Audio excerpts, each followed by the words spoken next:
Історії, які не можна читати вголос. Геловін Спешл. Сатиричний етюд із гарбузом. На Геловін багатьом так і кортить погратися в жаски.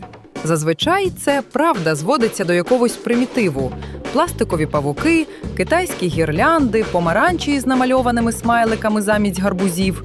Я ж вирішила підійти до цього питання трохи креативніше і разом з тим скористатися приводом, щоб показати свою нову серію картин із різноманітною українською нечистю.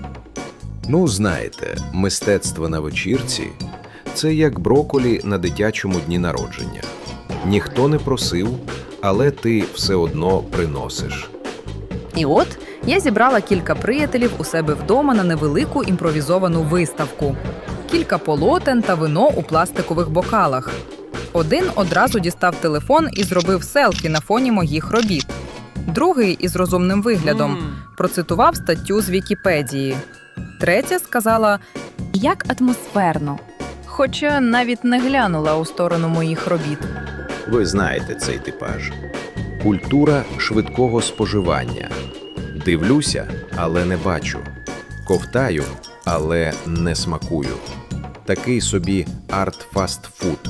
Швидко, поверхнево і обов'язково з фото для доказу. О, треба зробити з цього NFT. Або надрукувати на футболках та продавати в інсті. Та краще малюй серіали типу «Венздей». Буде більше лайків. Кожен митець просто мріє, щоб його роботи перетворили на мем для скролу між двома рекламами суші. Так тримати, мої юні шанувальники мистецтва. Я перша помітила, що фарба почала тремтіти.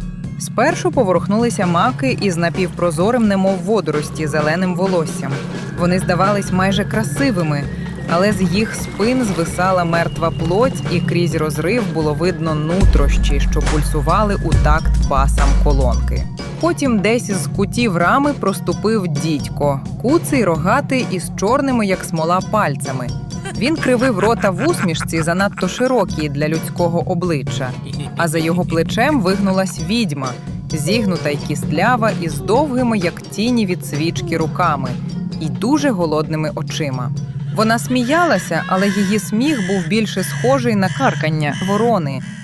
Ну ось, нарешті вечірка вийшла на рівень, гідний справжнього Геловіну.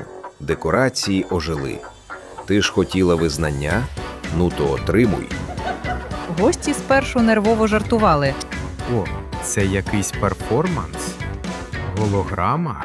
Та ну, ти ж казала, що малюєш без VR. Але їх сміх швидко переріс у крики, бо нечисть повільно, ніби куражачись, почала виходити з картин назовні.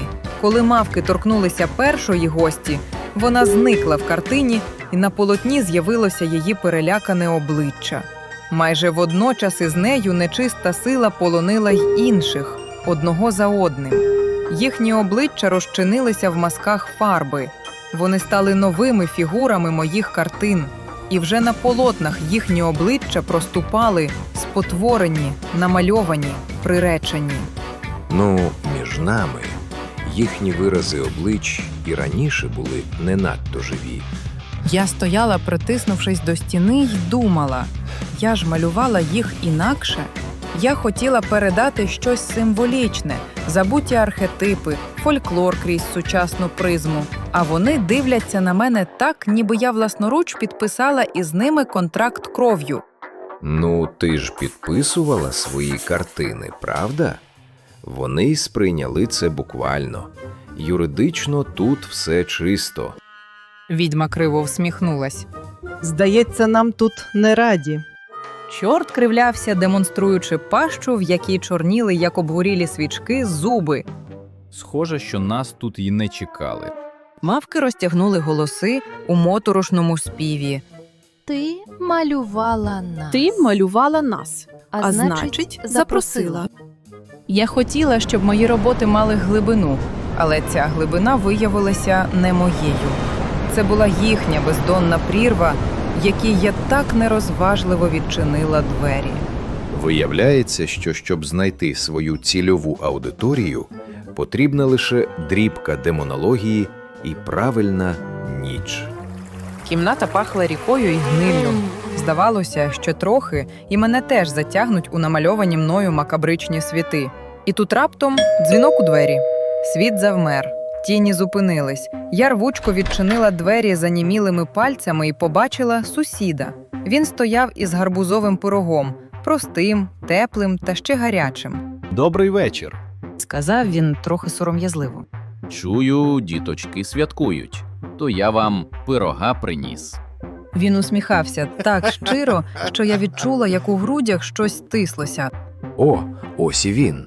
Гарбузовий месія з дарунками. Добра людина серед нечисті – це як чесний податківець. Явище абсолютно токсичне для будь-якої податкової інспекції. Сусід, подаючи мені тарілку з пирогом, кинув оком у глиб квартири. Там клубочились тіні, які тепер чомусь почали повільно відступати ближче до полотен. От молодь тепер дає. Це ж треба так костюми зробити. Ніби справжні. Я мало не перехрестився, їй-бо. Одразу видно, що артистичні люди. А вже ж артистичні. Ще й репертуар багатий. Від залоскотати до з'їсти. А потім ледве помітно кивнув і тихо додав. Ну, розважайтесь, я не заважатиму. І неквапно пішов собі додому. Ну все, тепер офіційно. У тебе квартирник із нечистю. І сусіди не проти.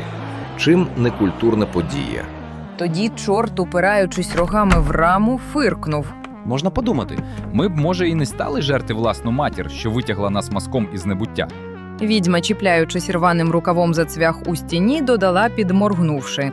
Ну, хіба що зовсім трішечки понадкушували б. Мавки, шиплячий, тремтячий від світла свічок, захихотіли в унісон, мов хвиля темного вітру серед очерету. Одна з них кинула через плече. Дречно дякуємо господині за нічогенький такий бенкет. А друга додала.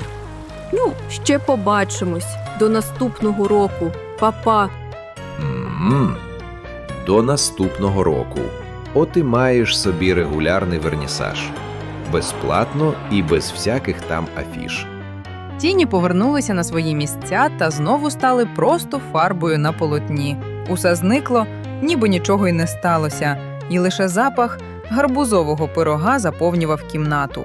А мій старенький сусід, схоже, навіть і не уявляв, що щойно врятував мене.